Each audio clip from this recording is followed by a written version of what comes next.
In today's video, we are going to learn about the seed culture. तो firstly seed culture क्या है? तो उसका नाम ही सजेस्ट करता है कि हम वहाँ पे सीड का कल्चर कर रहे हैं. In a nutrient media. So seed culture is a method of growing seeds in a sterile artificial medium environment in vitro to produce seedlings. तो सीड कल्चर एक ऐसा मेथड है जिसमें सीड को इन विट्रो ग्रो किया जाता है in order to produce the seedlings. So what is the need of seed culture? तो firstly हम अगर किसी प्लांट के एक्सप्लांट को डायरेक्टली अगर यूज करें, जैसे कि हमने प्लांट से एक लीफ ले लिया, स्टेम ले लिया, excised piece of the plant part, stem को कट करके ले लिया, लीफ को कट करके उसका पार्ट ले लिया, हमने उसका एक्सप्लांट अगर डायरेक्टली लिया तो हमें उसका स्टेरिलाइजेशन का ज़रूरत होगा. उसे स्टेरिलाइजेशन करना इज इम्पॉर्टेंट.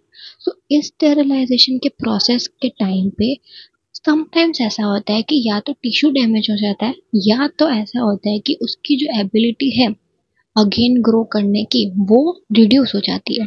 तो that's why to avoid this हम डायरेक्टली सीड को ही कल्चर कर देते हैं ताकि उससे स्टेराइल सीडलिंग प्रोड्यूस हो और ये सीडलिंग को हम as a safe source of explant use करते हैं.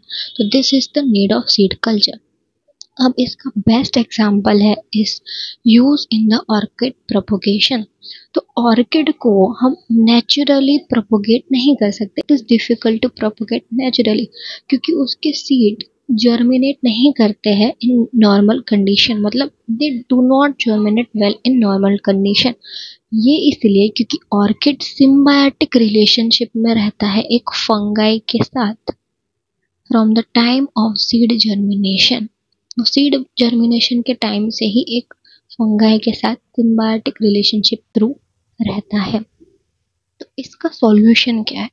अब हम एक ऑर्किड को अगर हम इन विट्रो कल्टीवेट करेंगे तो उसको तब फंगस की ज़रूरत नहीं पड़ेगी. साइंटिस्ट उसको वो सारे न्यूट्रिएंट प्रोवाइड करेंगे कल्चर मीडिया में जो कि उस फंगस के रोल को सब्स्टिट्यूट कर पाए और इस प्रोसेस को बोलते हैं asymbiotic germination. And this process is called asymbiotic germination. तो इम्पोर्टेंस क्या है सीड कल्चर का? To produce sterile seedling, second in help in propagation of orchids और also to avoid damage to tissue caused by sterilization of direct explants.